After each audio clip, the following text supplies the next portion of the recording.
నేర్పించిన దీప్తికి సంఘం తరపున రూపంలో తెలియజేసుకుంటాం.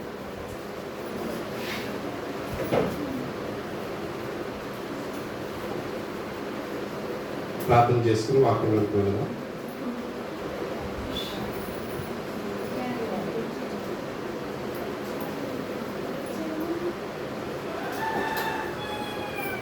మన్నిటిగా ప్రేమించిన మా ప్రియ పరలోకము మా కన్న తండ్రి, ఎవరైనా నామకులకి స్థుతిస్తున్న ప్రభావ ఇవరైనా తండ్రి, ఇంతవరకు నైనా తండ్రి మీరే సహకరించారని నమ్ముచున్నాను.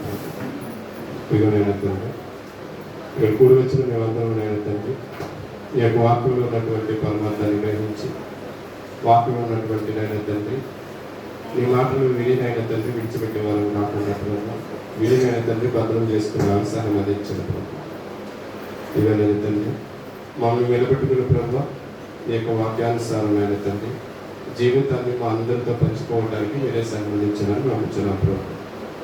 ఇవనైనా తండ్రి ఇటు రీతిగానైనా తండ్రి మీ ఏకీభవించి మాలో ఉన్నటువంటి ఆలోచనలు తలంపులు ఊహలన్నీ కూడా పక్కన పెట్టి మీరే సహాయం అందిస్తున్నారని నమ్ముచున్నాం ప్రభావ. ఇదిగో ప్రభావ వెనకాల చెవి గ్రహించే మనస్సునైన తండ్రి ఇక్కడ కూడి వచ్చిన మా అందరికీ సహాయం ఇచ్చేయండి ప్రభావ. నన్ను మరుగు చేసుకుని ప్రభావ నీ మాటలనైనా తండ్రి విచిత్రమైనటువంటి నైనా తండ్రి ఈ లోకంలో ఉండగానైనా తండ్రి నీ మాటల ద్వారా బలపరిచినైనా తండ్రి మమ్మల్ని బలపరిచి చేకూరుస్తారని నమ్ముచున్నాను. బలాన్ని సహాయం దయచేయండి ప్రభావ.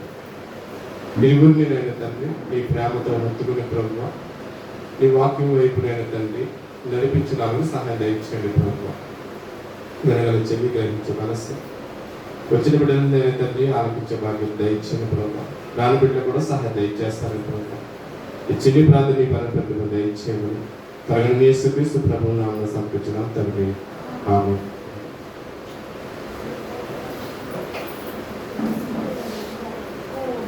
ఇప్పుడు వచ్చిన మీకు అందరికీ కూడా ప్రభువు గారి నామమున తెలియజేసుకుంటాను. వాయిస్ క్లారిటీగా ఉంది కదా?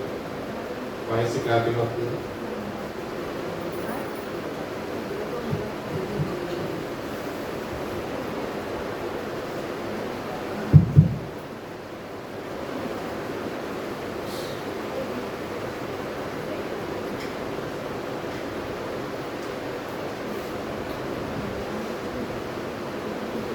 ప్రార్థన ఏంటంటే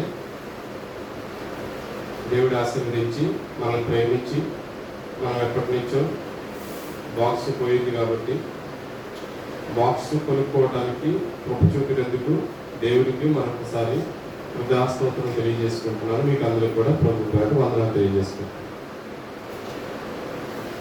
మనకు చిన్న ప్రకటన ఏంటంటే మీ వ్యక్తిగత ప్రార్థనలో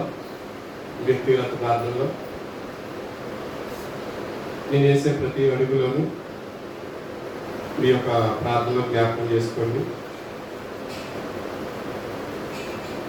కంటైనర్ అంటే ఒక లారీ తీసుకోవడం అనేది జరిగింది. లారీ అంటే ఐస్ ఇవి అంతాయి కదా బాక్స్, రొయ్యి అంతాయి కదా బాక్స్. తమిళనాడు ఇవన్నీ ప్రాంతాలు వెళ్తూ ఉంటాయి. అది తీసుకోవడం జరిగింది. అది ఇంకా బాక్స్ రెడీ అవ్వలేదు. బాక్స్ రెడీ అవుతుంది. అందరూ కూడా మీ వ్యక్తిగత ప్రార్థనలో జ్ఞాపకం చేసుకోండి. డబ్బులు ఇంటికి వెళ్తాము, లోన్ మీదే తీసుకుంటాం. ఎక్కువ అమౌంట్ తక్కువ ఏం కాదు. 44 లక్షలు బాక్స్ వచ్చింది. అది దేవుని కృప వల్ల దేవుని యొక్క ధైర్యంతో దేవుడు ధైర్యంతో ముందుకు అడిగేయడం అనేది జరిగింది. దాని గురించి కూడా ప్రార్థనలో పెట్టింది. ఓకే, దేవుని యొక్క మనం ఏదైతే అనుకుంటున్నామో మే నెల 10వ తారీఖుని ఎగ్జామ్స్ గురించి దాని గురించి కూడా మీ యొక్క వ్యక్తిగత ప్రార్థనలో జ్ఞాపకం చేసుకోండి. ప్రాముఖ్యంగా వీటన్నిటిని బట్టి సంఘం గురించి కూడా మీరు ప్రార్థన జ్ఞాపకించుకోండి. అలాగే ఏదైతే మనం తలపెట్టామో మనకి నిత్యం అవసరమైనది మనం మరణించిన తర్వాత మనం తిరిగి లేయిస్తామని ఎలాగైతే దృఢంగా మనం నమ్ముతున్నామో విశ్వాసంతో మనం ప్రార్థన చేస్తున్నాము. యేసుక్రీస్తు ప్రభువు వారు ఈ భూలోకానికి వచ్చి ఆయన మరణించిన తర్వాత మన తిరిగి సజీవుడిగా ఎలాగైతే పునరుద్ధారమై లేచాడో అలాగే మనం కూడా అదే విశ్వాసంతో మనం లేస్తామని ఆశించి ఆలోచనతో మనం ముందుకి వెళ్తున్నాం కాబట్టి, ఒక నమ్మకమైన దానిలో వెళ్తాం కాబట్టి దాని గురించి కూడా మీరు వ్యక్తిగత ప్రాంతంలో జ్ఞాపకం చేసుకోండి. అది ప్రాముఖ్యమైన మనం మరణించిన తర్వాత దానికి మనం మరణించిన తర్వాత మరలా లేవాలంటే మనం పూడ్చబడాలి కాబట్టి ఆ పూడ్పు ఏదైతే ఉందో ఆ పూడ్చడానికి ఒక స్థలం అవసరం ఉంది. ఆ స్థలం గురించి మనం ఒక దేవుని యొక్క కృపను బట్టి మనకి జరుగుతుంది కాబట్టి మన వ్యక్తిగత ప్రార్థనలు అందరూ కూడా జ్ఞాపకం చేసుకోండి. అందరూ కూడా అతి ప్రాముఖ్యంగా దాని గురించి ప్రార్థనలో పెట్టుకోండి, బాగా ముఖ్యమైనది. అదేవిధంగా మరి చాలామంది రాలేదు కాబట్టి వాళ్ళకు కూడా తెలియజేయండి. ఎవరైతే కుటుంబ సభ్యులుగా ఉంటున్నామో కుటుంబానికి వచ్చి 500 కేటాయించడం అనేది జరిగింది. అంటే ప్రతి కుటుంబానికి 500 చొప్పున ఇస్తే అది ఖర్చులు ఉంటాయి కాబట్టి దాని నిమిత్తం అందరూ కూడా మీరు వైఎస్సీ గారికి కానీ సంజయ్ గారికి ఎవరికైనా చెప్పండి 500. ఓకే, ప్రతి ఒక్కరు కూడా ఈ విషయాన్ని గమనించాలని మరొకసారి ప్రేమపూర్వకంగా మీకు అందరూ కూడా తెలియజేయడం జరుగుతుంది. ఓకే, మనం ప్రతి విషయంలో కూడా దేవుని యొక్క వాక్యంలో మనం చూడగలిగితే దేవుని పని నా పని అని స్వాస్థ్యం ఏమైనా ఉంది అంటే ఒక ఆయుధంగా మనం చూసుకోవాలి. ఒక ఆయుధం అనేది మన చేతుల్లో ఉంది, అదే బైబిల్. ఈ తెలివితేటను కలిగించేది, ఓర్పును సహనము కలిగించేది, మన భక్తి జీవితాన్ని ఎదగడానికి ముందుకు కొనసాగించేది, మనం మరణించిన తర్వాత నిజంగా లేస్తాము అనే నమ్మకం మన ముందు అనేక మంది భక్తులు మరణించిన తర్వాత మన ప్రియతమైనటువంటి యేసుక్రీస్తు ప్రభువు వారు ఆయన కూడా 33.5 సంవత్సరాలు ఈ లోకంలో జీవించి తిరిగి లేచారు అనే నమ్మకం మనందరిలో ఉంది కాబట్టి ఆ విశ్వాసాన్ని ఎప్పటికీ మర్చిపోకుండా వదిలేయకుండా మన జీవితంలో మనం మరణించే అంతవరకు కూడా ఆ నమ్మకానికి మనం న్యాయం చేయాలంటే మన జీవితాంతం అంతా కూడా మనం ఎంతో రుణపడి ఉన్నాం.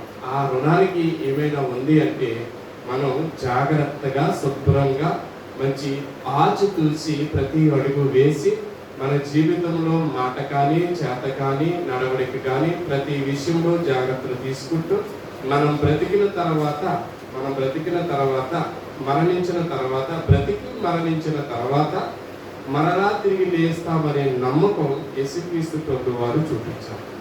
ఆ చూపించిన విధానాన్ని మనం ఆలోచిస్తూ మన యొక్క ముందుకు కొనసాగిస్తున్నటువంటి జీవితం ఏదైతే ఉందో అది చాలా నమ్మకంగా జీవించాలి.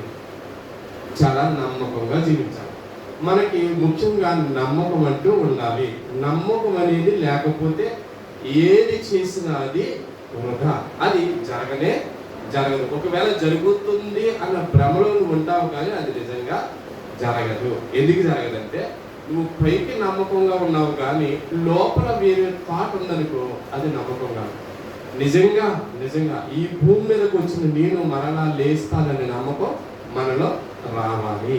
ఆ రావాలనే యేసుక్రీస్తు ప్రభువు వారు అనేకమైన ప్రవక్తలను పంపి ఆ ప్రవక్తలు మరణించిన తర్వాత ఆయన వచ్చి వెళ్ళిపోయిన తర్వాత కూడా అనేకమైన ప్రవక్తల ద్వారా మాట్లాడి ఈ శిష్యుల ద్వారా అనేక విషయాలు మనకు మాట్లాడారు.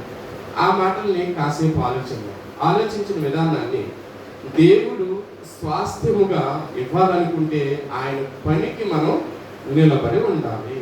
ఆయన పనికి నిలబడాలంటే ముందు నమ్మకం అనేది ఉండాలి. ఆ నమ్మకం గురించి పని గురించి మాట్లాడుతూ కొలస్సీలకు రాసిన పత్రిక అపోస్తలుడైన పౌలు కొలస్సీలకు రాసిన పత్రిక 4వ అధ్యాయం 11వ వచనం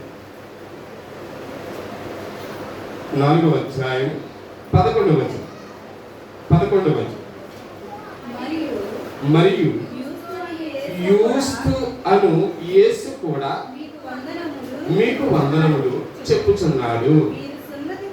వీరు సున్నతి పొందిన వారిలో చేరిన వారు వీరు మాత్రమే దేవుని రాజ్యము నిమిత్తము నా జత పని వారై ఉన్నారు. వీరి వలన నాకు నాకు ఆదరణ కలిగెను. నాకు ఆదరణ కలిగెను. ఒకానొకప్పుడు మనం జీవిస్తున్నటువంటి విధానాన్ని ఆధారం చేసుకుంటే ఒక ఆదరణ అనేది ఉండాలి. మనం జాగ్రత్త, ఒక ఆదరణ అనేది ఉండాలి. ఈ భూమి మీద జీవిస్తున్న మనకి ఒక ఆదరణ ఉంది. ఆదరణ ఏంటి? అనేకమైన ప్రవక్తలు జీవితాలు ఒక ఆదరణగా కనబడుతుంది. First part. రెండవదిగా, ఎవరైతే యేసుక్రీస్తు ప్రభువు వారిని మనం నమ్ముతున్నామో ఆ యేసుక్రీస్తు ప్రభువు వారు నిజంగా ఈ భూమి మీదకి వచ్చి మరలా తిరిగి లేచారనే నమ్మకం మనలో ఉండాలి. అంటే ఒక ప్రూఫ్ అనేది ఉండాలి. ఒక ప్రూఫ్ ఏంటంటే ఒక ఆదరణ అనేది ఉండాలి. ఆ ఆదరణ లేకుండా మనం జీవిస్తున్నామంటే అది నమ్మకం కాదు, అది నమ్మసౌక్యంగా లేదు. అందుకే ప్రవక్తల్ని అనేక సందర్భాలు వాళ్ళు జీవిస్తున్న విధానాన్ని జ్ఞాపకం చేస్తూ ఇక్కడ వందనాలు చెప్తూ ఒక ఆదరణ నాకు ఉంది. ఆ ఆదరణ ఏంటయ్యా అంటే యేసుక్రీస్తు ప్రభువు వారిని రూఢిగా అంటే సూటిగా నిదానంగా చెప్తున్నాడు. ఇక్కడ ఎలా చెప్తున్నాడు చూడండి. ఇక్కడ 11వ వచనం, వీరు సున్నతి పొందిన వారిలో చేరిన వారు. మనందరం ఎవరు? వాళ్ళ సున్నతి పొందిన వారిలో చేరారు. వీరు చేరి ఏం చేస్తున్నారు చూడండి. చేరి ఇక్కడ చూడండి, వీరు మాత్రమే దేవుని రాజ్యము నిమిత్తము నా జత పని వారై ఉన్నారు. జత పని వారై ఉన్నారు. వీరు మాత్రమే అంటే నమ్మకం అనేది ఉంటేనే తప్ప మనం వారికి జతగా ఉండలేము. నమ్మకం అనేది మనలో ఉండాలి. ప్రియమైన దేవుని వల్ల ఎప్పుడైతే మన విశ్వాసంతో నమ్మకం లేకపోతే నువ్వెంత పరుగు పెట్టినా, ఎన్ని ప్రార్థన చేసినా, ఎంత చేసినా అది వృధా. నమ్మకం, ఖచ్చితంగా నమ్మకం. ఎవరు ఏమనుకుంటున్నా, ఇంటి వారు ఏమనుకుంటున్నా, పొరుగు వారు ఏమనుకుంటున్నా, వాళ్ళు సూటిమోటు మాటలు అంటున్నా సరే మన నమ్మకం, మన గోల్ అంతా ఒకటే. ఏంటి? తండ్రి అయిన దేవుడు ఉన్నాడు. మనం మరణించిన తర్వాత యేసుక్రీస్తు ప్రభువు వారు ఎలాగైతే తిరిగి లేచారో అలాగే నన్ను కూడా లేపుతాడు అనే విషయాన్ని మనం రూఢిగా నమ్మాలి. ఎప్పుడైతే ఈ నమ్మకం అనేది మనలో ఏర్పడుతుందో మనకు ఆటోమేటిక్గా ఒక ఆదరణ అనేది ఉన్నదని జ్ఞాపకం వస్తాడు. ఆ ఆదరణ ఏంటయ్యా అంటే మనం నడుస్తున్నటువంటి నడవడికలో ఏదైతే మనకు సహాయం చేస్తుందో, ప్రార్థన కానివ్వండి, మన నడవడిక కానివ్వండి, మన తోటి పనివారు కానివ్వండి, మన తోటి సోదరులు కానివ్వండి, సహోదరులు కానివ్వండి, స్నేహితులు కానివ్వండి, వీరు ఎవరైతే ఉన్నారో వీరందరూ దేవుని పట్ల నడుస్తున్నారా లేదా? అదవుతుందా? దేవుని పట్ల నమ్మకంగా ఉన్నారా లేదా? వారితో సహవాసం చేస్తున్నామా లేదా అనేది మనం నమ్మకంగా ఉండాలి. ఖచ్చితంగా ఆ నమ్మకం ఉంటేనే మనం ఎదరికి అడుగు వేయగలుగుతాం. అంతే కదండి. ఇప్పుడు తింటున్నప్పుడు అరిగితాది అనే నమ్మకం నీలో ఉంది. ఏదైనా తినేయగలుగుతాం, ఏదైనా సాధించగలుగుతాం. అంతేనా? ఇప్పుడు ఏదైనా ఒక నమ్మకం ఉందంటే, ఏదైనా ఒక విషయానికి మనం ముందు వెళ్తున్నామంటే అది నమ్మకంతో ఏర్పడి ఉంటుంది. ఖచ్చితంగా చాలా చాలా చాలా విలువైన మాట ఏదైనా ఉంది అంటే అది నమ్మకం. నమ్మకం అన్న దానికి పర్యాయ పదం విశ్వాసం. జాగ్రత్తగా విశ్వాసం. ఈ నమ్మకం, విశ్వాసం ఉంటేనే తప్ప మనం ఏది కూడా భూమి మీద బ్రతకమే. మానవ మనుగడ అనేది కొనసాగదు. అందుకే చెప్తూ అపోస్తలుడైన పౌలు కొరింథీయుల సంఘానికి రాస్తూ మరొక విషయాల గురించి మాట్లాడుతూ 2 కొరింథీయులకు రాసిన పత్రిక 11వ అధ్యాయము 7వ వచనం దగ్గర నుంచి చూద్దాం.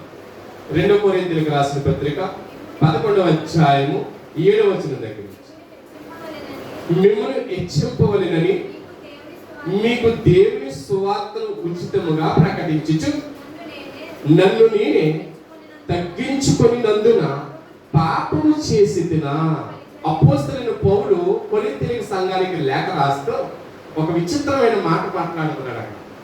ఎంతో అనుభవంతో ఉన్నటువంటి పేతురు, ఎంతో అనుభవంతో ఉన్నటువంటి పౌలు మాట్లాడుతూ ఈ సందర్భాన్ని గురించి మాట్లాడుతూ ఒక మంచి మాట మాట్లాడుతున్నాడు. ఏమంటున్నాడంటే 7వ వచనంలో, మిమ్మల్ని హెచ్చింపలేదని, అంటే మిమ్మల్ని నేను ఏం చేస్తున్నానంటే హెచ్చించడం అంటే పొగడటం. హెచ్చించడం అంటే ఏంటి?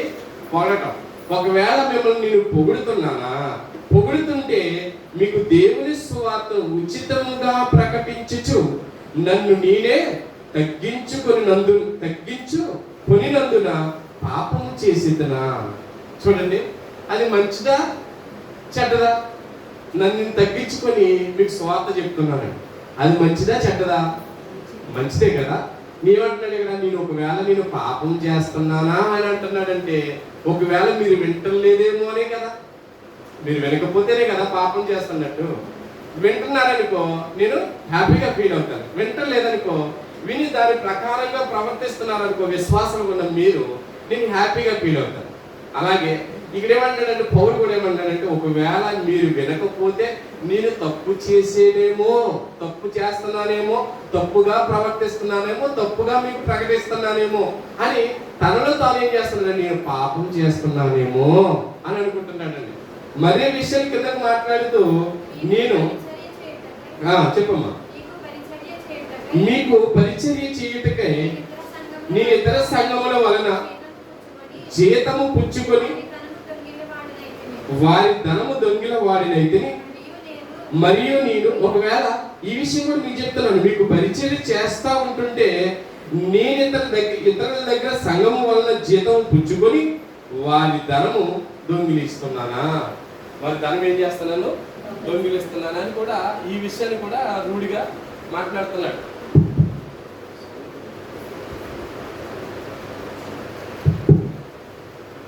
చూడండి, అంటే ఒకవేళ ఆ సంఘంలో వస్తున్నటువంటి ఏదైతే ఉందో దాన్ని కాలిక నిమిత్తం నేను ఏదైతే ఆశిస్తున్నానో, నేను ఏదైతే దాన్ని ఒకవేళ నేను విచ్చలవిడిగా ఖర్చు పెడుతున్నానో, నా సొంతానికి నేను వాడుకుంటే కనుక వారి ధనము దొంగిలించిన వాడినైతే, అంటే దొంగతనం చేసినట్టే. అదవుతుందా?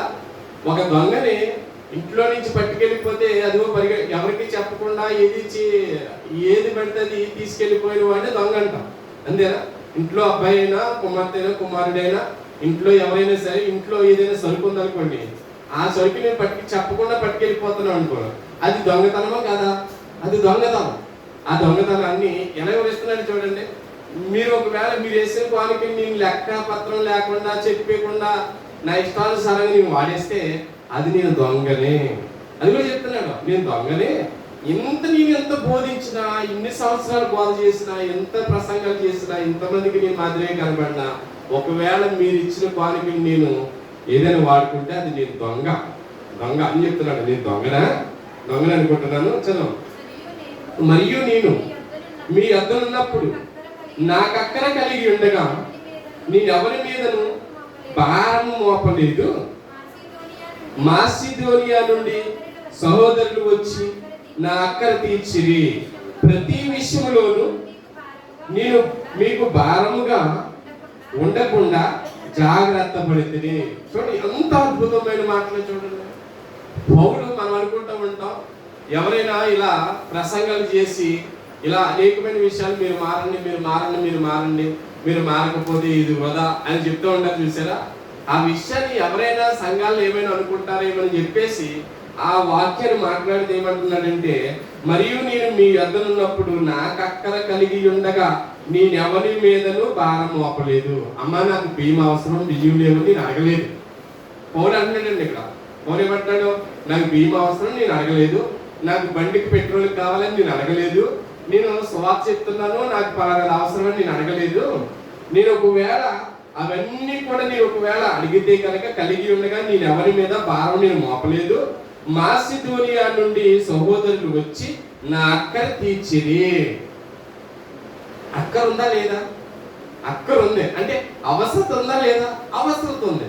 మిమ్మల్ని అడగకుండానే దేవుడు ఏ రకంగా సాయం చేశాడు? మాసిదోనియాలో ఉన్న ప్రజలను పంపించి, అదిగో ఆయన లోటులో ఉన్నాడు, ఆయనకి సాయం చేయండి అన్నాడు. మిమ్మల్ని ఎంత ప్రేమిస్తున్నాడంటే అపోస్తలుడైన పౌలు ఆ సంఘాన్ని, కొరింథీ సంఘాన్ని ఎంత ప్రేమిస్తున్నాడంటే నిజంగా ఆయనకి అవసరత ఉన్నా, ఆయనకి ఆకలి ఉన్నా, ఆయనకి చాలా కుటుంబంలో అంత సమస్య ఉన్నప్పటికీ కూడా సంఘంతో ఏ రోజు అడగలేదు. చాలా అద్భుతమైన మాట్లాడే, అసలు అడగలేదు. అడగకపోయినా దేవుడు తన అవసరతని కనుగొని, అవసరతను తెలుసుకుని, ఎక్కడో ఉన్నటువంటి సంఘాల్లో వాళ్ళకి వర్తమానం తెలిసిన తర్వాత అక్కడి నుంచి పట్టుకొచ్చిన తర్వాత ఇప్పుడు సిగ్గుపడవలసిన వాళ్ళు ఎవరు? సంఘంలోనూ మనం సిగ్గుపడాలి. ఎందుకంటే అవసరత ఏంటో తెలుసుకోకుండా కూడా మన అవసరతను మనం అడుగుతాం తప్ప దేవుని సేవకులుగా ఉన్నటువంటి అవసరత ఏదైనా ఉందా, సంఘంలో ఏదైనా ఉందా అని ఏదైనా ఏ రోజైనా ఆలోచిస్తున్నామా? ఆలోచించిన వాడు, మేము గురించి చెప్పట్లేదండి, ఆలోచించిన వాడు ధన్యుడు అన్నాడు దేవుడు. ఏమన్నా ఆలోచించిన వాడు ధన్యుడు. అప్పుడే చెప్పేశాడు మనకు మొదట్లో. ఏమని చెప్పాడు?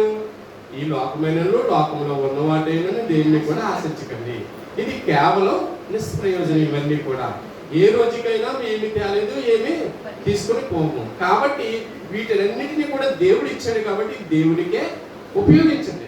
దేవుడికి ఎంత ఉపయోగిస్తే దేవుడు అంత తెచ్చిస్తాడంటే అది వాస్తవం అని చెప్పేసి అనేకమైన ప్రవర్తన మనతో చాలాసార్లు మాట్లాడారు. అలాగే చెప్తే ఈ యొక్క విషయాన్ని రూఢీకరిస్తూ మాట్లాడుతూ అదే విషయాన్ని మాట్లాడుతూ నేను మీకు భారముగా ఉండకుండా జాగ్రత్త పడితేనే. చూడండి ఏంటంటే సంఘానికి భారంగా ఉండకుండా ఈ మాటలు అంటే నా అవసరం ఇది, లేకపోతే నాకు రావడానికి లేదు, లేకపోతే భోజనానికి లేదు, నా పిల్లలకు లేదు, లేకపోతే బట్టలు లేవు, ఇవన్నీ కొంటే సంఘం వాళ్ళు ఏం చేస్తారు? అభ్యంతరం పడతారు. ఎంత ఇవ్వండి, ఎంత ఇవ్వండి, కానుక ఎంతండి, ఇలా చెయ్యాలి అని చెప్పేవనుకో చాలా మంది అభ్యంతరం పడతారు. ఎప్పుడు చూసి కానుక కోసం మాట్లాడుతున్నాడు, ఆయన అవసరం కోసం మాట్లాడుతున్నాడు, మాట్లాడుకోండి మనం అనుకుంటామే లేదా? అది చెప్తున్నాడు. మీరు ఒకవేళ నేను నా మాటల్లో ఒక భారం ఉందేమో ఆ భారం కూడా మీకు లేకుండా చేస్తున్నాను. వాళ్ళు ఎలా ఉంటుందంటే ఆ భారం కూడా మాట్లాడకూడదంట. అదో నేను అప్పుడప్పుడు ఆ మాట్లాడుతూ ఉంటాం, అవి కూడా మాట్లాడకూడదు. దేవుడు అన్నీ ఖచ్చితంగా ఆ మాట కూడా మాట్లాడకూడదు. కానీ మాట్లాడలేదని చెప్పేసి వదిలేయమంటలేదు. అక్కడ అవసరం ఏదైతే ఉందో ఖచ్చితంగా సంఘమా గమనించాలి. మీకు ఒక నమ్మకమైనటువంటి మార్గంలో నడుస్తున్నారు కాబట్టి ఆ నమ్మకానికి, ఆ మార్గానికి ఏ అవసరతలు ఉంటాయి? ఒక మార్గం గుండా వెళ్తున్నామండి, ఆ మార్గం కూడా అవసరతలు ఉంటాయి. మంచి నీళ్ళనో, లేకపోతే ఉండటానికనో, తినడానికనో, వండటానికో, పడుకోవటానికో ఒక మార్గం వెళ్ళినప్పుడు మనకు అనేకమైనవి అవసరం వస్తాయి. ఆ అవసరతని ఎవరో చెప్తే తెలుసుకునేది కాదు, ఎవరో చెప్పకుండా తెలుసుకున్న వాళ్ళే నిజమైన క్రైస్తవులు, నిజమైన విశ్వాసులు. ఆ మార్గం తెలుసుకుంటూ నేను చాలా జాగ్రత్త పడ్డాను ఈ విషయాల్లో. ప్రతి విషయంలోనూ నేను మీకు భారముగా ఉండకుండా జాగ్రత్త పడిదిని, ఇక ముందుకును జాగ్రత్త పడుదును. ఎందుకు జాగ్రత్త పడతానంటే ముందు కూడా ఎందుకు జాగ్రత్త పడతాను చెప్తున్నాడు ఇక్కడ పౌలు. క్రీస్తు సత్యము నా యందు ఉండటం వలన అకయ ప్రాంతములు యందు నేను ఎలాగూ అతిశయపడకుండా నన్ను ఆటంకపరచుటకు ఎవరి తరము కాదు. గొప్ప విషయం ఏంటంటే నన్ను ఆటంకపరచడానికి నమ్మకం ఎలా ఉండాలి. నమ్మకం ఎలా ఉండాలంటే సేవకులకైనా విశ్వాసులకైనా నమ్మకం ఏంటంటే నా తండ్రి అయిన దేవుని వద్దకు నేను ఈ భూమి మీద మరణించిన తర్వాత నేను మరలా ఆయన దగ్గరికి వెళ్ళాలంటే ఖచ్చితంగా నాకు ఒక నమ్మకం ఉంది. నేను ఆ నమ్మిన విశ్వాసముతోటే నేను ప్రార్థన చేస్తున్నాను, విశ్వాసముతోటే సంఘానికి వెళ్తున్నాను, ఆ విశ్వాసముతోటే నా విశ్వాసాన్ని నేను పరీక్షించుకుంటున్నాను. చెప్పే బోధకులు ఏదైతే ఏ విషయాలైతే బోధిస్తున్నారో ఆ విషయాలు నేను ఏం చేస్తున్నానంటే నేను నాటుకుంటున్నాను నా హృదయంలో. నాటుకుని ఏ అవసరతలు ఉన్నాయో అవన్నీ కూడా నేను చూసుకుంటున్నాను అని దేవుడు ఖచ్చితంగా రాయించి పెట్టాడు.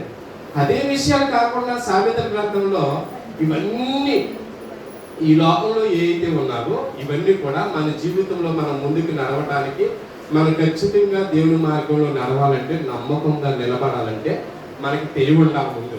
అంతేనా? తెలివి ఉండాలి లేదా?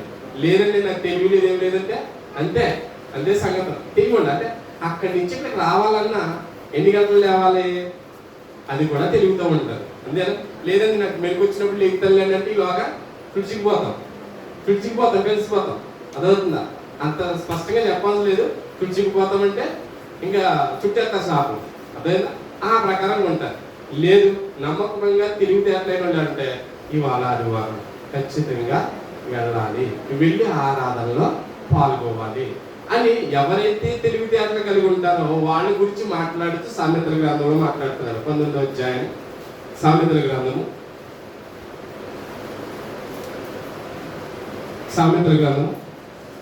19వ అధ్యాయం 2వ వచనం.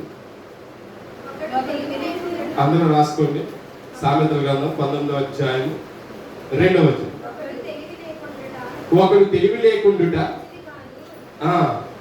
ఒకడు తెలివి లేకుండా మంచిది కాదు.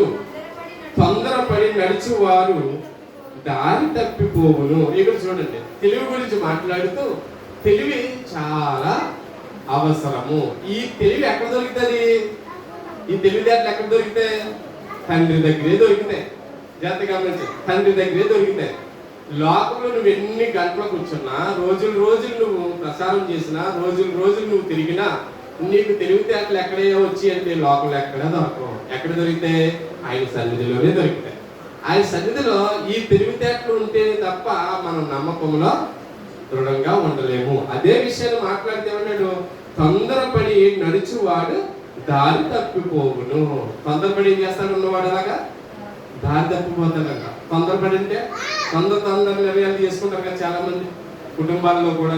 అనేక మార్లు మనం ఏం చేస్తామంటే తెలివితేటలు లేక దేవుని పట్ల ఆనుకోకుండా, చూడండి జాగ్రత్తగా, దేవుడి పట్ల ఆనుకోకుండా, దేవుని యొక్క సలహా తీసుకోకుండా, దేవుని యొక్క మాటలు వినకుండా మనం అతి తక్కువ అంటే ఎక్కువగా ఆలోచించుకుని మనం తొందరపడి నిర్ణయాలు తీసుకుంటామండి.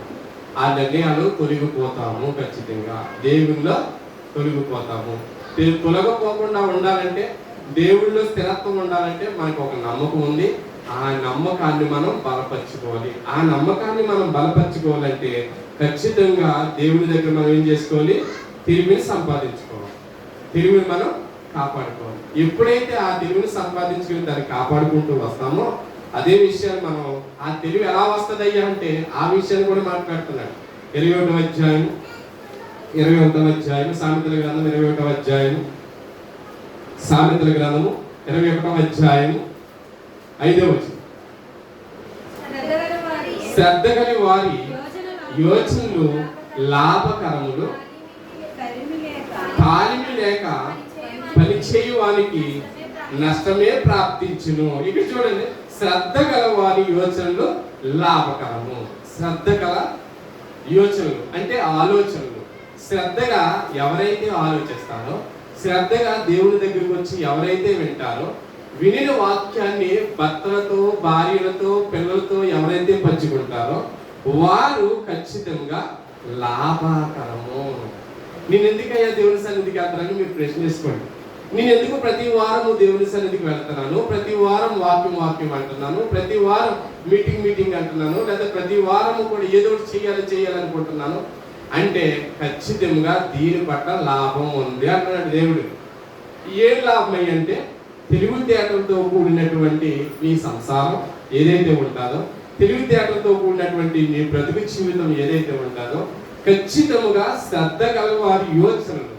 అంటే శ్రద్ధగా అంటే ఎవరైతే నిశ్శబ్దంగా శ్రద్ధగా నేను వినాలి, నాకు లోకం శాశ్వతం కాదు, ఈ లోకం విలువైంది కాదు, నాకు మరొక లోకం ఉంది, నేనే కాదు నా పిల్లలు ఉండాలి, ఆ లోకంలో నా భర్త ఉండాలి, నా భార్య ఉండాలి, నా కుటుంబం వారంతా కూడా ఆ లోకంలో ఉండాలంటే నేను ఏం చేయాలి? దేవుని దగ్గరికి వచ్చి శ్రద్ధగా వినాలి. ఆ శ్రద్ధగా విన్న మాటలు చాలా ప్రీతికరమైన మాటలు, చాలా ఉత్సాహాన్ని ఇస్తాయి. అది నమ్మకాన్ని ఏం చేస్తాయంటే బలపరుస్తాయి అంటారు. మన నమ్మకాన్ని ఏం చేస్తాయి? బలపరుస్తాయి. మన విశ్వాసాన్ని ఏం చేస్తుంది? బలపరుస్తుంది. ఎప్పుడైతే శ్రద్ధగా వింటామో ఆ మాటలు, ఆ విన్న యోచనలు అంటే ఎవరైతే సేవకులు చెబుతున్నారో మాటలు, ఆ చెప్పే మాటలు ఏవైతే ఉన్నాయో అవి యోచిస్తే కనుక, అంటే యోచిస్తే అంటే అవి వింటే పాటిస్తే కనుక ఖచ్చితంగా మేలు కలుగుతుంది. ఖచ్చితంగా 100% ఏం కలుగుతుంది? మేలు కలుగుతుంది. ఎవరికి మేలు అయ్యంటే నీ కుటుంబానికి, నీకు మేలు కలుగుతుంది. ఎప్పుడు ఈ మేలు కలుగుతుందో ఎక్కువగా మాట్లాడకూడదని కూడా ఉంది. ఎవరైతే మనం విశ్వాసం ఉంటామో మనం ఒక గోల్ ఉంది. ఆ గోల్ ఏంటంటే నమ్మకంగా దేవుని సన్నిధికి వస్తున్నాను కాబట్టి, విశ్వాసంతో ఉంటున్నాను కాబట్టి ఎప్పటికైనా నేను మరణించిన తర్వాత ఆ లోకానికి వెళ్ళాలంటే నాలో నమ్మకం ఉండాలి. నాలో నమ్మకం ఉండాలంటే కొన్ని విషయాన్ని మనం వదులుకోమంటాడు దేవుడు, కొన్ని విషయాలు వదులుకోమంటాడు, కొన్ని విషయాలు పట్టుకోమంటాడు. ఆ విషయం గురించి మాట్లాడితే 29వ అధ్యాయంలో సామెతల గ్రంథము 29వ అధ్యాయంలో నేను ఎందుకు సామెతల గ్రంథం చెప్తున్నానంటే అది కూడా చెప్తున్నాను. ఎందుకంటే జ్ఞాని అయిన సొలొమోను, మనందరూ తెలుసు కదా, జ్ఞానం. ఈ జ్ఞానయుక్తమైనటువంటి ఈ మాటలు ఎక్కడ దొరుకుతాయంటే ఆయన దగ్గరే. ఎక్కడ దొరకండి, ఆయన దగ్గరే దొరుకుతాయి. ఎంత జ్ఞానయుక్తమైన మాటలు అంటే 29వ అధ్యాయం 20వ వచనం. ఆతురతపడి మాట్లాడు వాని చూచితివా, వానికంటే మూర్ఖుడు సులువుగా గుణపడును. ఏమంటాడు ఇక్కడ? ఆతురతపడి మాట్లాడు వాని చూసితివా అంటే ఈ మాటలో కూడా ఆతృత అనేది ఉంటుంది ప్రతి విషయంలో కూడా. ఈ ఆతృత ఎప్పుడైతే కంగారు పడి మాట్లాడతామో ఎక్కువగా మాట్లాడకూడదు అనేది చెప్తున్నాడు ఇక్కడ. ఆతృత మాట్లాడుతూ వానికంటే మూర్ఖుడు సులువుగా గుణపడును. వానికంటే మూర్ఖుడు అంటే ఎవరిని అంటున్నాడు ఇక్కడ? తొందరపడి మాట్లాడే వారిని మూర్ఖులు అంటున్నాడు. తొందరపడి మాట్లాడొచ్చా మనం? దేవుని నమ్ముకున్న తర్వాత, దేవుని తెలుసుకున్న తర్వాత, మన విశ్వాసంలో నడుస్తున్నప్పుడు మనం ఎప్పుడూ కూడా తొందరపడి మాట వదలకూడదు. జాగ్రత్తగా అర్థం చేసుకుని నేను చెప్తున్నమాట. ఒక స్టెప్ ఏంటంటే, మనం నమ్మిన విశ్వాసం ఏదైతే ఉందో, మన గోల్ ఏదైతే ఉందో, తిరిగి లేస్తామని నమ్మకం మనలో ఏదైతే ఉందో, ఆ విశ్వాసంలో కొనసాగాలంటే మొట్టమొదటిగా మనలో ఎక్కువ మాటలు ఉండకూడదు, ఎక్కువగా మాట్లాడకూడదు. ఎక్కువ మాట్లాడటం వల్ల దోషము తప్పదు, ఖచ్చితంగా దోషం వస్తుంది. అందుకే లిమిట్గా మాట్లాడమంటే ఎక్కడ ఏది అవసరం అదే మాట్లాడాలి.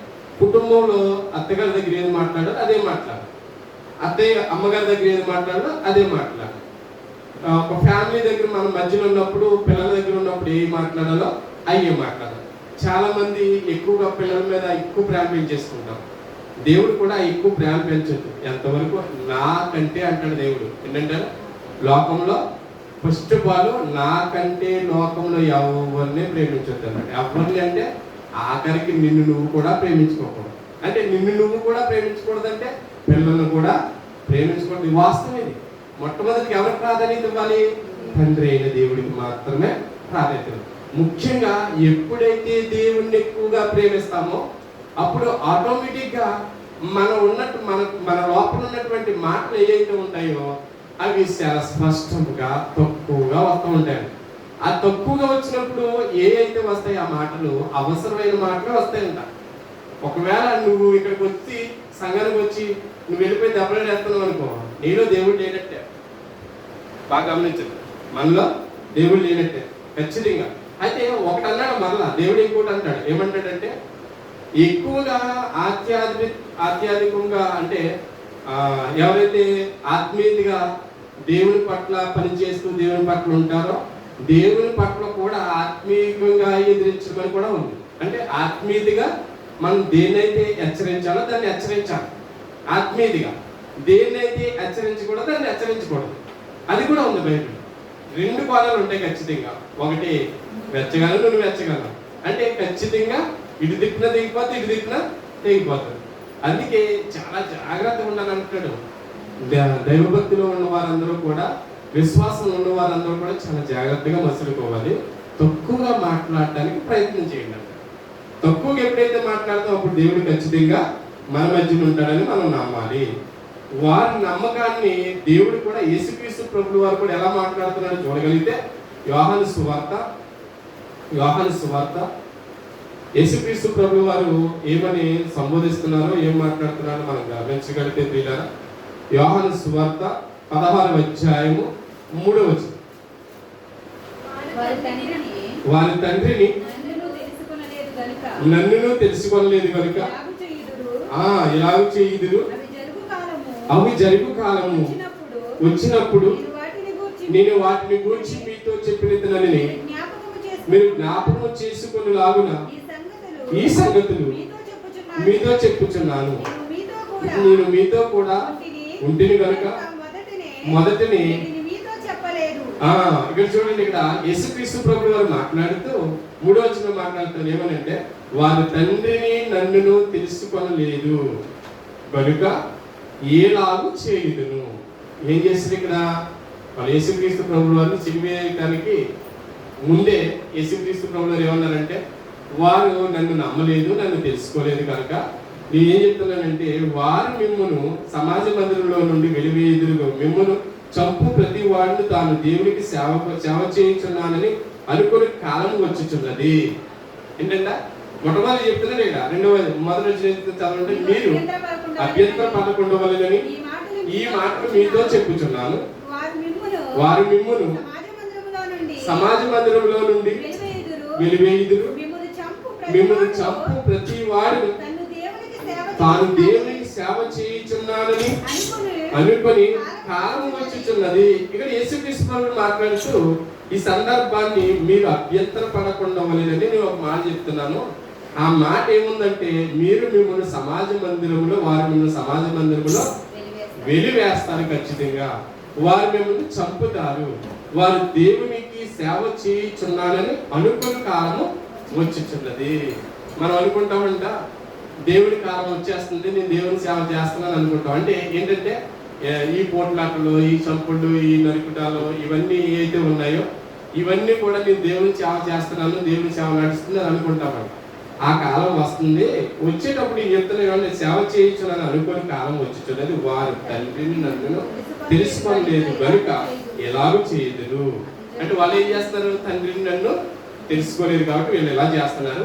అవి జరుగు కాలం వచ్చినప్పుడు నేను వాటిని గురించి మీతో చెప్పిదినని మీరు జ్ఞాపకం చేసుకోండి. ఖచ్చితంగా ఈ సంగతులన్నింటినీ కూడా ఏం చేస్తున్నాడండి, ఇలా జరుగుతున్నప్పుడు ఏం చేస్తారు, తండ్రిని నన్ను జ్ఞాపకం చేసుకోమంటాడు యేసుక్రీస్తుతో. ఖచ్చితంగా మనం ఏం చేయాలి, ఇప్పుడు ఆయన చేసినటువంటి పనులు ఏవైతే ఉన్నాయో అవన్నీ కూడా జ్ఞాపకం చేసుకోవాలి. ఖచ్చితంగా మనకు వస్తున్నటువంటి విపత్తులు కానివ్వండి, మన సంతోషాలు కానీ, సమాధానాలు కానీ, ఏదైనా వచ్చినప్పటికీ కూడా ఖచ్చితంగా దేవుడి పట్ల ఉన్నటువంటి ప్రేమను మనం జ్ఞాపకం చేసుకోవాలి. ఆయన శక్తిని గురించి వివరిస్తూ కూడా రోమీలకు రాసిన పత్రికలో, రోమీలకు రాసిన పత్రిక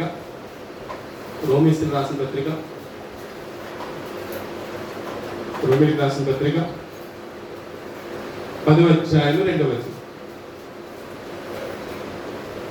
10వ అధ్యాయం 2వ వచనం. వారు దేవుని యందు ఆసక్తి గలవారని వారిని గూర్చి సాక్ష్యం ఇచ్చుచున్నాను. అయినను వారి ఆసక్తి జ్ఞానానుసారమైనది కాదు. ఎలయనగా దేవుని నీతిని ఎరుగక తమ స్వనీతిని స్థాపింప పూనుకొనుచు దేవుని నీతిని లోపడలేదు. విశ్వసించు ప్రతి వారికి నీతి కలుగుటకై క్రీస్తు ధర్మశాస్త్రమునకు సమీపమై ఉన్నాడు. ఇక్కడ చూడండి, ఇక్కడ ఏం మాట్లాడుతున్నారంటే, సహోదరులారా, ఇశ్రాయేలును రక్షణ పొందవలెనని నా హృదయాభిలాషము, వారి విషయమై నేను దేవునికి చేయు ప్రార్థనయునై ఉన్నవి. వారు దేవుని యందు ఆసక్తి గలవారని వారిని గూర్చి సాక్ష్యం ఇచ్చుచున్నాను. మన సంఘాల గురించి ఎవరు సాక్ష్యం ఇవ్వాలనుకుంటున్నారు తెలుసా? నేను కాదు, మీరు కాదు, మీ ఇంట్లో ఉన్న వారు కాదు, మీ స్నేహితులు కాదు, మీ బంధువులు కాదు. మీరు సాక్ష్యం ఇవ్వాల్సింది ఎవరు?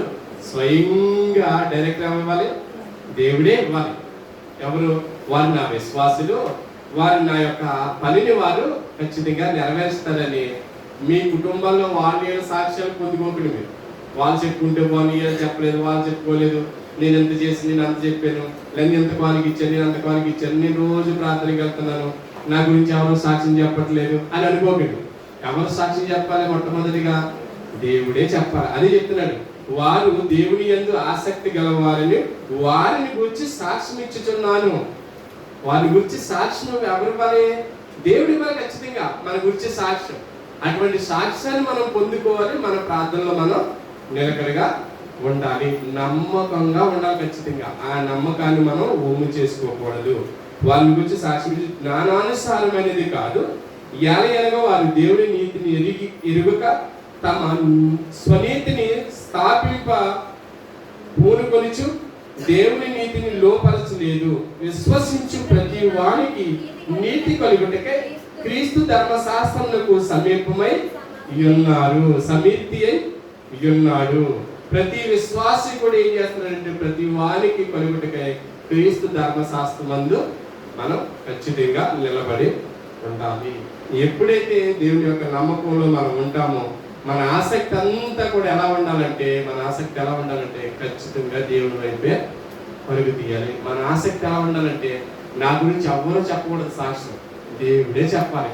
అటువంటి ఆసక్తితో మనం ముందుకి కొనసాగాలి. మన భక్తి జీవితంలో మనం ముందుకి ఖచ్చితంగా నడవాలి. ఎప్పుడైతే ఇలా ఆటోమేటిక్గా మనం దేవుళ్ళు నడుస్తూ ఉంటామో అంతకంతకు కూడా అభివృద్ధి చెందడానికి చూడాలి తప్ప కిందకి దిగజారిపోవటానికి మనం ఎప్పుడు కూడా ఆశించకూడదు ప్రియులారా. అదే విషయాన్ని మాట్లాడుతూ ఫిలిప్పీయులకు రాసిన పత్రిక 1వ అధ్యాయం, ఫిలిప్పీయులకు రాసిన పత్రిక 1వ అధ్యాయం, ఫిలిప్పీయులకు రాసిన పత్రిక 1వ అధ్యాయం 9వ వచనం. మీరు శ్రేష్టమైన కార్యములను వివేచింపగలవారగుటకు మీ ప్రేమ తెలివితోను సకల విధములైన అనుభవ జ్ఞానముతోను కూడినదై అంతకంతకు అభివృద్ధి పొందవలననియు ఇందువలన దేవునికి మహిమయు స్తోత్రమును కలిగినట్లు మీరు యేసుక్రీస్తు వలనైన నీతి పరములతో నిండికొనిన వారై క్రీస్తు దినమునకు నిష్కపటులను నిర్దోషులను కావాలననియు ప్రార్థించుచున్నాను. అపోస్తలుడైన పౌలు ఫిలిప్పీయులకు సంఘానికి రాస్తూ నేను ఒక ప్రార్థన చేస్తున్నాను. నేను ఎలా చేస్తున్నానంటే ప్రార్థన, మీరు శ్రేష్టమైన కార్యములను వివేచింపగలవారగునటకు మీ ప్రేమ తెలివితోను. ప్రేమ ఎలా ఉండాలంట? మొట్టమొదటి తెలివితో ఉండాలి. ఆ తెలివితేటలు ఎక్కడ ఉంటాయి? దేవుని దగ్గర దొరుకుతాయి. తెలివితేటలతోను చదవం సకల విధములైన అనుభవ జ్ఞానముతోను కూడినదై అంతకంతకు ఏం చేయాలి? అభివృద్ధి పొందాలి. ఏం చేయాలంట? అంతకంతకు ఏం చేయాలి? దేవునికి దగ్గర అవడానికి ప్రయత్నం చేయాలి. దేవునికి ఏం చేయాలి? ప్రయత్నం అవడానికి దగ్గర చేయాలి. ఆయనలో మనం ఉండాలి, మనమే ఆయనలా జీవించాలి. ఆయన మనలో ఉండటానికి ఎప్పుడు కూడా ఆయన చాపుతాడు. ఆయన మనసు ఎప్పుడు కూడా మనతో ఉండటానికి ఆయన మనసును అంగీకరిస్తాడు. అలా ఇస్తున్నప్పుడు మనం ఏం చేయాలి? ఖచ్చితంగా ఆయనకి దగ్గర అవడానికి చూడాలి. దగ్గర అవ్వాలంటే ఏం చేయాలి? అంతకంతకు రోజు రోజుకి కూడా మనం ఏం చేయాలంటే మన ప్రార్థన పెరగాలి, మన సహవాసం పెరగాలి, మన ఆరోగ్యం పెరగాలి, మన సమస్యలు పెరగాలి. ఇవన్నిటికీ కూడా ఖచ్చితంగా మనం దేవునికి దగ్గర అవడానికి చూడాలి.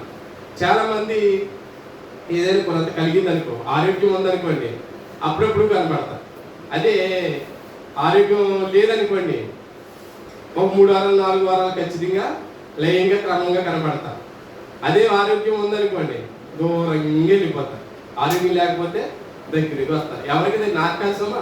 దేవునికి దగ్గరికి వస్తారు. అతను నాకు అనుకోకండి. ఎందుకంటే ఎంత దేవునికి దగ్గరగా ఉంటే అంత ఆరోగ్యంగా ఉంటామంటారు. దేవుని స్తోత్రం. ఖచ్చితంగా దగ్గర ఉండాలి. చాలా మంది దేవుడు అది చేయలేదండి, ఇది చేయలేదండి, లేకపోతే అది ఇస్తానండి, ఇది ఇస్తానండి, ఇన్ని సంవత్సరాలు అయిందండి, నేను దూరం అయిపోతున్నా, ఈ వారం చూద్దాంలే అని అనిపిస్తూ ఉంటారంట. అలా కాదంట. అభివృద్ధి పొందడం అంటే దేవునికి దగ్గర అవుతూ ఉంటేనే మనం అభివృద్ధి పొందుతాం. మొట్టమొదటిగా మనం కొండ ఉంటేనే కదండి అన్నం వండుకునేది. అన్నం ఉండి కొండ ఉంటే అన్నం వండు. అలా కాదు, ముందు కొండ ఉండాలి, తర్వాత అన్నం వండుకోవాలి. అంతే కదా? ఖచ్చితంగా. అంటే ముందు కొండను చూడాలి. మనం ఎదగాలంటే మనం ఎవరికి దగ్గర అవ్వాలి? దేవునికి దగ్గర అవ్వాలి. ముందు మనం దగ్గర కావడానికి చూడాలి తప్ప, లేదంటే నేను ఆశీర్వదింపబడిపోవాలని అనుకున్నావు అనుకో, ఎందుకు ఆశీర్వదింపబడతావు? ముందు అసలు నీ నమ్మకం ఏంటో, నీ విశ్వాసం ఏంటో నువ్వు నిరూపించుకోవాలంటే దేవుని సన్నిధికి క్రమంగా రావాలి. దేవుని సన్నిధికి వస్తే నువ్వు క్రమంగా ఖచ్చితంగా నీ ఇంటిళ్ళ పాతి ఆనందంగా ఉండటానికి ప్రయత్నం చేస్తావు. అంతేకాని నువ్వు అక్కడ నుండి దూరంగా ఉండి అది ఇచ్చేనైనా ఇది ఇచ్చేనైనా అంటే ఎక్కడ కుదురుతుంది? ముందు దేవుడి దగ్గరికి రా, దేవుని దగ్గరికి అద్దుకో. అప్పుడు రోజు రోజుకి కూడా రోజు రోజుకి అభివృద్ధి పొందడానికి ప్రయత్నం చేయి. ప్రార్థనలో అభివృద్ధి పొందాలి, సాక్ష్యాల్లో అభివృద్ధి పొందాలి, నీకున్న విషయంలో కానుకల విషయంలో అభివృద్ధి పొందాలి. నేర్చుకో, రోజు రోజుకి నేర్చుకో. ఈ రోజు ఏం నేర్చుకున్నావు? నమ్మకాన్ని నేర్చుకున్నావు, విశ్వాసం నేర్చుకున్నావు. మళ్ళా రోజునే నేను విశ్వాసం ఉంటున్నాను కదా, నీకు నేను ఎలా సహాయపడగలుగుతాను, నేను ఏ పని నీకు చేయగలుగుతాను, నాలో ఏ శక్తి ఉంది, నాలో ఏ తగ్గింపు గుణం ఉంది, అది నేను తగ్గించుకునేలాగా ప్రార్థన చేయి. మరలా వారం ఏంటి ఈ సంవత్సరం ఇది గడిచిపోయింది, నేను దేవుడికి నీకు ఏం చేశాను, నేనేం చేశాను, నీ సన్నిధి ఏం కనబడుతుంది, నా పని ఏం కనబడుతుంది, ఈ సంవత్సరం అంతా కాచి కాపాడావు. కాబట్టి నీకు నీ సన్నిధిలో నేనేం కనబడుతున్నాను, నా పని ఏం కనబడుతుంది అని ప్రశ్న వేసుకో ఖచ్చితంగా. అంటే వారం వారం సంవత్సరం సంవత్సరం అభివృద్ధి పొందడానికి ప్రయత్నం చేయి. నీ విశ్వాసంలో అభివృద్ధి పొందాలి. ఇందువలన దేవునికి మహిమ స్తోత్రం కలిగితే తప్ప నాకు కాదు, సేవకులు కాదు, సంఘానికి కాదు. ఎవరికి మొట్టమొదటిగా దేవునికి స్తోత్రం కలిగితే దేవునికి స్తోత్రం చెల్లించు. నువ్వు చేసే అభివృద్ధి దేవునికి స్తోత్రం చెల్లించు. మీరు యేసుక్రీస్తు వలన నీతి ఫలములలో నిండుకొనిన వారై క్రీస్తు దినము వరకు చూడండి నిష్కపటములను నిర్దోషులను కావాలని ప్రార్థన చేయించున్నాము. ఖచ్చితంగా ఏం చేయాలి? ప్రార్థన చేయాలి. ఎప్పుడు? ఆ దినం వరకు, యేసుక్రీస్తు ప్రభువు వారు దినం వరకు, క్రీస్తు దినం వరకు నిష్కపటము వలన నిర్దోషులను కావాలని. అంటే నిర్దోషం అంటే ఎటువంటి అపవిత్రత నాలో లేకుండా, ఆ స్వభావం లేకుండా తగ్గించుకున్న నాలో ఉండి నేను అభివృద్ధి పొందడానికి నాలో ఉండాలి. ఆ గుణం ఉండేలాగా నువ్వు ప్రార్థన చేయాలి. రోజు రోజుకి అదే అభివృద్ధి అంటే. అభివృద్ధి అంటే ఏదనుకోకండి, అభివృద్ధి అంటే మేడం కాదు, మిత్రులకి అదేమీ కాదు. అభివృద్ధి అంటే నీ నిజమైన జీవితంలో, నీ విశ్వాసంలో నీ పరీక్ష ఎలా ఉందో నువ్వు ఆలోచించుకుంటూ రోజు రోజుకి కూడా ఎదగడానికి ప్రయత్నం చెయ్యి. నేను ఏంటి, అసలు మరణించిన తర్వాత నేను దేవుని సన్నిధికి ఏం చేశాను, అలా నీ గురించి చెప్పుకోవడానికి సాక్ష్యమే ఉంది. నువ్వు మరణించిన తర్వాత అయ్యో పలానా ఆమె వెళ్ళిపోయింది, అయ్యో పలానా స్త్రీ వెళ్ళిపోయాడు ఏంటి అనుకోవడానికి సాక్ష్యమే ఉంది. వెనకాల ఏమున్నాయి చెప్పుకోవడానికి? వెనకాల కనీసం నా వెనకాల ప్రార్థన అయినా ఉండాలి, నా వెనకాల ఇంకొక సాల్తీ అయినా అనాలి, నా వెనకాల ఏదైనా కనబడాలి. నా వ్యక్తిగత జీవితంలో నేను సేవలు ఏదైనా చేస్తానంటే, ఒకవేళ బైబిల్ పరీక్ష కానీ ఏదైనా పలానా చేసేవాడు ఏదో ఒకటి కనబడాలి. కనబడితేనే నిజమైన క్రైస్తవుడు. కనబడకుండా నువ్వు ఎన్ని వారాలు వచ్చినా ఏముండదు. నువ్వు పోగేసుకోవటం, నువ్వు బీరువాలు పెట్టుకోవటం, చూసుకోవటం, మురిచిపోవటం, అంతే. వెళ్ళిపోయిన తర్వాత ఇంకేం కనబడదు. ఏమో పలానా ఆమెంటే పలానా బీరువా కనబడుతుంది అంటారు, అంతే. అర్థమవుతుందా? అదే సాక్ష్యం, అది కాదు సాక్ష్యం. సాక్ష్యం ఏముండాలి? వారం వారం వింటున్నాం కనుక, సంవత్సరాలు గడుస్తున్నాయి కనుక, పలానా సంఘానికి ఇన్ని సంవత్సరాల నుంచి వెళ్తున్నాను, నేను విశ్వాసంలో నేను నిలబడ్డాను, నా కుటుంబానికి నేను మాదిరి. నేను మరణించిన తర్వాత కూడా నా మనవాళ్ళు మనవరాలు నా పిల్లలు కూడా చెప్పుకుంటున్నారంటే సంఘాలని. ఈ రోజుని మనం ప్రవీణ్ బాగాల గురించి చూస్తున్నాం, ఎన్నో వార్తలు చూస్తున్నాం. మీరు టీవీలో ఉన్న, ఈ మొబైల్స్ ఉన్న, ఎవరున్నా ఆలోచించండి బాగా. ఆయన మరణించిన తర్వాతే సువార్త ఎక్కువగా వెళ్ళింది. ముందు సువార్త ఏమో కానీ ఆయన మరణించిన తర్వాతే సువార్త ఎక్కువగా వెళ్ళింది. వీధులకి, సందులకి, పెట్టెలకి మొత్తం తెలియని ప్రాంతం అంటూ లేదు, దేశం లేదు, రాష్ట్రం లేదు, ప్రపంచం లేదు. అంటే ప్రతి ప్రపంచంలో మూలకి వార్త వెళ్ళిందంటే, సువార్త వెళ్ళిందంటే ఆయన మరణించిన తర్వాతే సువార్త వెళ్ళింది. ఆయన మరణించిన తర్వాతే పలానా వాళ్ళు ఉన్నారు, లేని పిల్లల్ని ఆదరించాడు, ఇవన్నీ కూడా చెప్పుకుంటున్నట్టు ఎందుకు వచ్చింది? ఆయన మరణించా. నువ్వు నేను మరణించిన తర్వాత ఏం కనబడతాను? ఇన్ని సంవత్సరాలు అవుతుంది కదా మనం మారి, మన పుట్టే క్రైస్తవులు మనం చెప్పుకుంటున్నాం కదా. మరి తర్వాత మనం మరణించిన తర్వాత ఏ సాక్ష్యం ఉంది? ఏం చెప్పుకుంటారు? ప్రపంచం వద్దు కానీ, సమాజం వద్దు కానీ, మన సంఘంలో చెప్పుకునే వాళ్ళు ఉన్నారా నీ గురించి? పలానా ఆమె వస్తా ఉండేది, పలానా చేసేది, భోజనాలు పెట్టేది, భలే ఉండేది, ఏమైనా చెప్పుకునేది ఏమైనా ఉంటుందా? సాక్ష్యం ఏమైనా కనబడుతుందండి? కొన్ని విధవరాల్ని ఆళ్ళు వదిలేయండి, వాళ్ళ కుటుంబాన్ని శుభ్రంగా నడిపించిందమ్మా, వాళ్ళ కుటుంబం అంతా హ్యాపీగా ఉన్నారు, సంఘంలో ఉన్నారు అనే సాక్ష్యం ఉందా? ట్రై చేయండి. సాక్ష్యం లేదా ఈ రోజుకి? సాక్ష్యం ఉండేలా ప్రయత్నం చేయండి. ప్రయత్నం అంటే సాక్ష్యం ఉండేలా ప్రయత్నం అంటే మీ బ్రతికి జీవితాన్ని మీరు మార్చుకోవడానికి ప్రయత్నం చేయండి. రోజు రోజుకి అభివృద్ధి పొందడానికి, అభివృద్ధి ఖచ్చితంగా ఉండాలి. అభివృద్ధి ఎందులో ఉండాలి? నీ బ్రతుకు జీవితంలో అభివృద్ధి ఉండాలి. ఖచ్చితంగా మనం నేర్చుకోవాల్సింది ఏదైనా ఉంది అంటే, మనం మరణించిన తర్వాత మన యేసుక్రీస్తు ప్రభువు వారి దగ్గరికి వెళతాము అనే నమ్మకం మనకే కాదు, మనం మరణించిన తర్వాత మన వెనకాల ఉన్న వాళ్ళు కూడా సాక్ష్యం చెప్పాలి. ఈయన పలానా ఖచ్చితంగా దేవుడి దగ్గర ఉన్నాడు అనే సాక్ష్యం ఉండాలి. లేని వాడిని, పేదలను మనం ఆదరించకపోయినా, కుటుంబ సభ్యులు మార్చుకోవటమైనా అది సంతోషమే, దేవునికి ఆనందమే. ఒక్క పాపి విషయంలో దేవుడు సంతోషపడతాడు ఖచ్చితంగా. సామెతల గ్రంథం 30వ అధ్యాయము, చాలా ఉంది కానీ ముగిస్తాను తొందరగా. సామెతల గ్రంథం 30వ అధ్యాయము 3వ సామెతల గ్రంథం 30 అధ్యాయము 7వ వచనం. దేవా నేను నీతో 2 మనవులు చేసుకుంటున్నాను. బాగునండి 2 మనవులు చేసుకుంటున్నాను. ప్రార్థన చేస్తున్నాడు ఇక్కడ, ప్రార్థన చేస్తున్నాడు భక్తుడు. మనం కూడా ప్రార్థన చేస్తున్నాం. ఏం ప్రార్థన? జ్ఞాపకం ఆలోచించండి. దేవా నేను 2 మనవులు చేసుకుంటున్నాను. 2 మనవులు. అందరూ చూడండి, 2 మనవులు. ప్రార్థన చేసేటప్పుడు 2 మనవులు గుర్తించుకోండి. ఆ మనవులు ఏంటంటే, నేను చనిపోకముందు వాటిని నాకు అనుగ్రహించుము. ఏంటది? నేను చనిపోకముందు వాటిని నాకు అనుగ్రహించుము. ప్రతి ఒక్కరు అనుకోండి మనసులో, నేను చనిపోకముందు 2 మనవులు చేసుకుంటున్నాను సన్నిధిలో, నీ సన్నిధిలో. ఖచ్చితంగా నేను ఏదైనా ప్రార్థన చేస్తున్నానంటే ఆ 2 మనవులు ఆయన నాకు, ఆ 2 మనవులు కూడా అన్నారు ఏంటంటే, నేను చనిపోకముందు, చనిపోయిన ముందు తర్వాత కాదు, బతికున్నప్పుడే మనం ఏది చేసినా, చనిపోయిన తర్వాత ఏది కూడా చేయలేవు. బ్రతికున్నప్పుడే నేను చేయాలి. అది ఆ మనవులు ఏంటంటే, వాటిని నాకు అనుగ్రహించు, వ్యర్థమైన వాటిని, అబద్ధములను నాకు దూరంగా ఉంచు. ఏంటంట? వ్యర్థమైనవి ఏంటి? ఎందుకు పనికిరానివి. నువ్వు ఎక్కువగా మాట్లాడినా అది వ్యర్థమే. ఎక్కువగా నువ్వు వాటితో ఎక్కువ సాహగత్యం చేసినా అది వ్యర్థమే. లోకమంతా కూడా నాది అని పరిగెడుతున్నామో అది వ్యర్థమే. నువ్వు ఎక్కువగా ఏదైతే నాకు ఇష్టం అనుకుంటున్నావో లోకంలో అది వ్యర్థము. ఈ వ్యర్థమైనవన్నీ కూడా ఏం చేయాలి? దూరంగా ఉంచినైనా, వీటన్నిటిని నాకు దూరంగా ఉంచినైనా. రెండవదిగా ఏంటి? అబద్ధాలను నాకు దూరంగా ఉంచాలి. మనం ఈజీగా అబద్ధం ఆడేస్తాం. ఎక్కడికి వెళ్తున్నామంటే, నాకు ప్రార్థన ఉంది, ఇవాళ ఖచ్చితంగా నేను వెళ్ళాలి అని అంటాం. ఎందుకంటే ప్రార్థనకు రావు. ఎక్కడ ఉంటాం?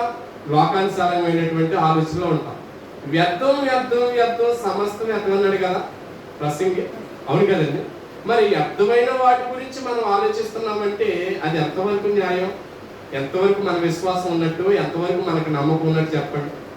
మనకు నమ్మకం అంటూ ఉంటే గోల్ ఒకటే, మనం తిరిగి మరలా యేసుక్రీస్తు ప్రభు వారి దగ్గర చేరతామని నమ్మకం ఉంది. ఆ నమ్మకాన్ని ఒమ్ము చేసుకుంటున్నాం కాబట్టి ఈ వ్యర్థమైనటువంటి లోకంలో ఉన్నటువంటి సమస్తం వ్యర్థమన్నా కానీ అదే ప్రాముఖ్యమైన దానికి ప్రాధాన్యత ఇస్తున్నాం. మనం క్రైస్తవులుగా మొట్టమొదటిగా మనం వదులుకోవాల్సిందంటే వ్యర్థమైన వాటిని. నీ వల్ల కావట్లేదా? రోజు అబద్ధం నీ వల్ల కావట్లేదు, దొంగతనం నీ వల్ల కావట్లేదు. ఇవన్నీ కూడా నీకేమంటే ఒక మాదిరిగా అయిపోయి, అంటే నీకు ఒక అలవాటుగా అయిపోయి రోజుకి ఈ రోజు నేను అబద్ధం మాట్లాడకూడదు, ఈ రోజు అబద్ధం మాట్లాడకూడదు, ఈ రోజు దొంగతనం చేయకూడదు, ఈ రోజు దొంగతనం చేయకూడదు, ఈ రోజు ఎపిసోడ్ చేయకూడదు, ఈ రోజు నాలో తాట ఏది రాకూడదు అని రోజుకి వారం కూడా నీ ప్రార్థనలు ఒక్కొక్కటి వదులుకుంటా ఉండు. ఎదుగుతున్నావు. ఇక్కడ ఏం చేస్తున్నావు? అభివృద్ధి పొందుతున్నావు. నువ్వు ఒకటి వదులుకుంటా ఉంటే నీకు అభివృద్ధి ఆటోమేటిక్గా వస్తుంది. అదే చెప్తున్నాను, ఈ 2 నాకు ఖచ్చితంగా నాకు దయచేయండి ఆయన. పేదరికమునైనను ఐశ్వర్యమునైనను నాకు దూరంగా నాకు దయచేయకము. ఏంటంట? పేదరికము వద్దు నాకు, ఐశ్వర్యము వద్దు నాకు, తగినంత ఆహారం నాకు అనుగ్రహించము. ఎందుకు తగినంత ఆహారం అంటున్నాడు ఇక్కడ? ఎక్కువైతే నేను కడుపు నిండి వాడే నిన్ను విసర్జించి యెహోవా ఎవడని అందులేమో. ఈ రోజుల్లో ఉన్నారా లేదా? ఈ సమాజంలో చాలా మంది అంటే ధనం ఎక్కువైపోయి, ఈ సమృద్ధి ఎక్కువైపోయి ప్రజలందరూ కూడా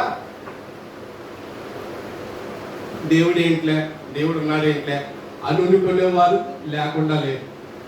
లోకంలో ఖచ్చితంగా ఉన్నారు. చాలా మందిలో నా కళ్ళ ముందు కనబడతారు, మీ కళ్ళ ముందు కనబడతారు, మాటల్లోనే కనబడిపోతారు.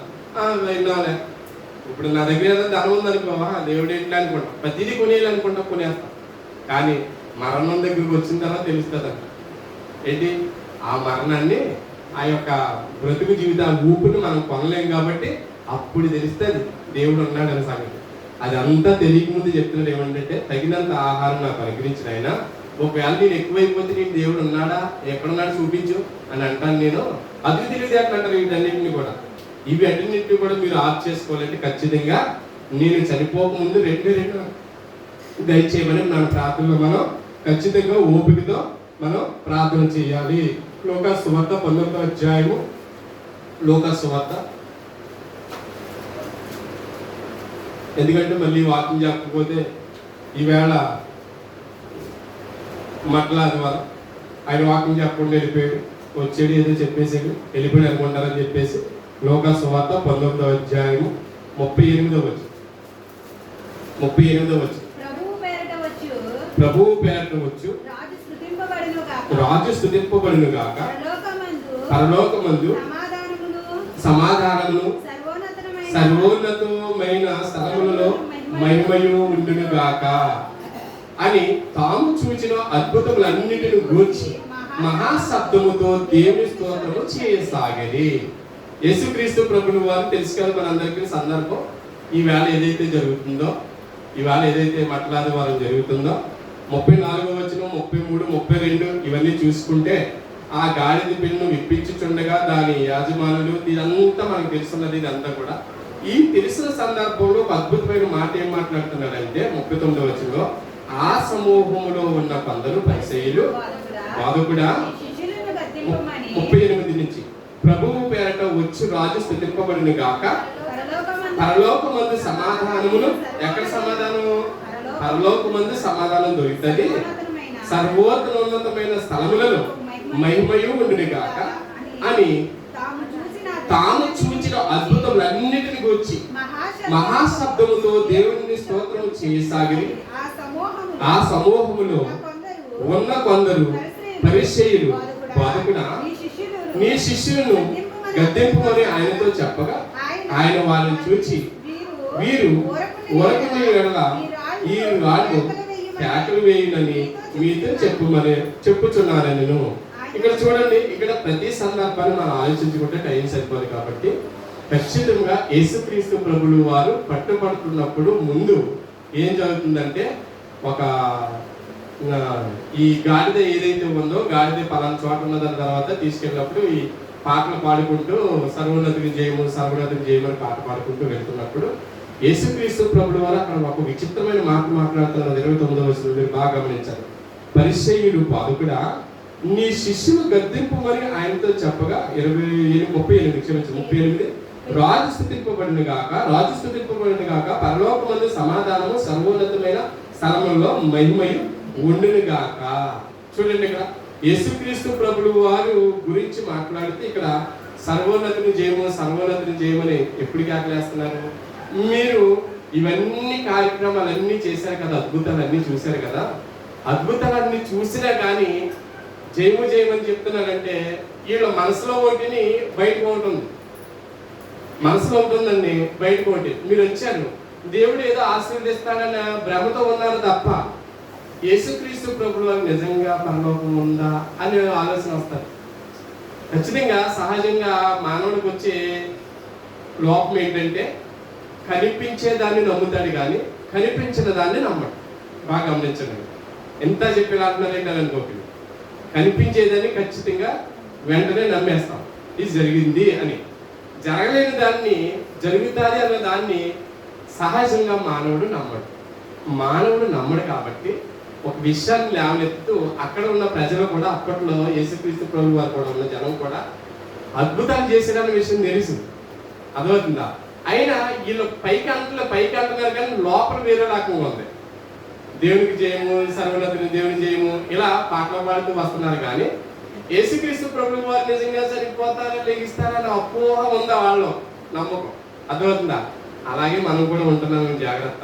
ఒకవేళ మనం కూడా సంఘాలకు అలా వస్తుంటే జాగ్రత్త. నిజంగా ఫస్ట్ నుంచి మొదటి నుంచి నేను ఏం చెప్తున్నాను, నమ్మకం ఉండాలి, విశ్వాసం ఉండాలి. ఆ విశ్వాసం ఆ నమ్మకం ఖచ్చితంగా రూఢిగా ఉండాలి. ఎలా ఉండాలంటే నేను మరణించిన తర్వాత మనం దేనికి పోరాడుతున్నప్పుడు స్థలం కోసం పోరాడేటప్పుడు దేని చెప్పి నమ్మకం ఉండాలి, ఖచ్చితంగా నేను మరణించిన తర్వాత మరలా యేసుక్రీస్తు ప్రభువు వారు ఎలాగైతే లేచారో నేను కూడా లెగిచి ఎక్కడ సర్వోన్నతులైనటువంటి కుమారుని దగ్గర మేము కూడా ఉంటాము అని నమ్మకం ఉండాలి. అది చెప్తున్నాడు ఇక్కడ. పరలోకమందు సమాధానమును సర్వోన్నతమైన స్థలములలో. ఇక్కడ ఈ లోకంలో ఎక్కడా కూడా సమాధానం ఉండదంట. చూడండి జాగ్రత్తగా, ఈ లోకంలో ఎక్కడ ఈ లోకంలో సమాధానం ఉండదు. మీకు పరలోకంలోనే సమాధానం ఉంటుంది. కాబట్టి స్థలములలో మహిమయు ఉండును గాక, అని తాము చూచిన అద్భుతములన్నిటిని గూర్చి మహాశబ్దముతో దేవుని స్తోత్రము చేయసాగిరి. ఎప్పుడు దేవునికి స్తోత్రాలు చెల్లించారు వీళ్ళు? బాగా ఎప్పుడు దేవునికి స్తోత్రాలు చెల్లించారు చెప్పాలి. ఎప్పుడు దేవునికి స్తోత్రాలు చెల్లించారు చెప్పండి. అద్భుతాలు చూసిన తర్వాతే స్తోత్రాలు చెల్లించారు. అక్కడ వాక్యం చూడండి బాగా. ఎప్పుడు? యేసుక్రీస్తు ప్రభువు వారు అద్భుతాలు చూసిన తర్వాతే సర్వోన్నతునికి జయమని చెప్పారండి. అందరూ ముందు చెప్పారండి? ముందు చెప్పారా? చెప్పలేదు. మన కుటుంబంలో ఏదైనా జరిగితేనే మనం దేవుని సన్నిధికి వస్తాం కాబట్టి, అలాగే వీళ్ళు కూడా అప్పట్లో కూడా అప్రమత్తమైన వాళ్ళు ఉన్నారు. అదవుతుందా? వాళ్ళకి మనకి తేడా ఉందంటే తేడా ఏమీ లేదు. వాళ్ళు స్వయంగా దేవుని దగ్గర అద్భుతాలు చూసిన తర్వాత వాళ్ళు సర్వోన్నతికి జయమని చెప్పారు. మనం ఏం చేస్తున్నాం? మనకి అన్నీ జరిగిన తర్వాత దేవునికి కానుకలు కానివ్వండి, మన మనసు కానీ ఏదైనా ఇస్తున్నాం. అలా కాదు. నమ్మకం అంటే నమ్మకమే, విశ్వాసం అంటే విశ్వాసం. అదే విశ్వాసంలో మనం మరణించేంత వరకు కూడా మనం కొనసాగాలని యేసుక్రీస్తు ప్రభువు వారు మన ముందు వచ్చి 33.5 సంవత్సరాలు ఆయన అన్ని ఆయనప్పటికీ ఆయన చనిపోయి మరణించి లేచాడని మనం దృఢంగా నమ్మాలి. ఇది మట్టల ఆదివారం అంటే. వాళ్ళు చూసి నమ్మారు, మనం చూడకుండా నమ్ముతున్నాం కాబట్టి వాళ్ళ విశ్వాసం గొప్పదా, మన విశ్వాసం గొప్పదా? మన విశ్వాసమే గొప్పది. మన విశ్వాసం గొప్పది అని నిరూపించుకోవాలంటే ఖచ్చితంగా నీలో నాలో విశ్వాసం ఉండాలి. ఏ విశ్వాసం ఉండాలి? ఆ రోజు ఉన్నటువంటి విశ్వాసాల కంటే ఈ రోజు విశ్వాసులుగా ఉన్న మన విశ్వాసం గొప్పగా ఉండాలి. ఆ విశ్వాసం, గొప్ప విశ్వాసాన్ని మనం నమ్ముకున్నాం కాబట్టి ఖచ్చితంగా మనం తిరిగి లేస్తాం. ఖచ్చితంగా యేసుక్రీస్తు ప్రభువు వారి కాదు, మనం కూడా తిరిగి లేస్తామనే నమ్మకం మనందరికీ కూడా ఉండాలని, మనం మరణించేంత వరకు కూడా మన ప్రార్థనలో కానీ, మన క్రియల్లో కానీ, మన పనుల్లో కానీ అన్నిటిలో కూడా మనం అభివృద్ధి చెందాలి. ఎప్పుడైతే అభివృద్ధి పొందుతూ ఉండాలి, ఎప్పుడు కూడా ఏం చేయాలండి? మన విశ్వాసంలో అభివృద్ధి పొందుతూ ఉండాలి. మన అభివృద్ధి, మన విషయం మనం కడముట్టించుకోకూడదు. ఏదో వచ్చం వెళ్ళిపోయి మనకి కాకుండా, అందరి విశ్వాసంలా కాకుండా మన విశ్వాసం అదొక రకంగా ఉండాలి. అదొక రకం అనుకోండి. విశ్వాసం నిజమైన విశ్వాసులుగా మనం జీవించడానికి ప్రయత్నం చేయండి. మన వల్ల కాదా? రోజు రోజు మార్చుకోండి. ఇంకా వల్ల కావట్లేదు వారానికి మార్చుకోండి. ఇంకా వల్ల కావట్లేదు 2 వారాలు మార్చుకోండి. ఏదైనా మార్పు అనేది మనలో రావాలి. ఆ మార్పును కోరుకోవాలనే మా యొక్క తపన, మా యొక్క ఆలోచన, మా యొక్క ఆవేదన. దేవుని యొక్క సంకల్పం చొప్పున దేవుడు నిలబెట్టుకున్నటువంటి మాటలను బట్టి దేవుడికి మహిమ కలుగును గాక. ఆమేన్. ఎవరైనా సాక్ష్యాలు ఉంటే సాక్ష్యాలు చెప్పండి. లేని వల్ల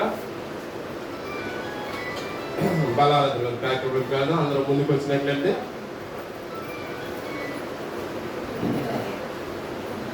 సాక్షి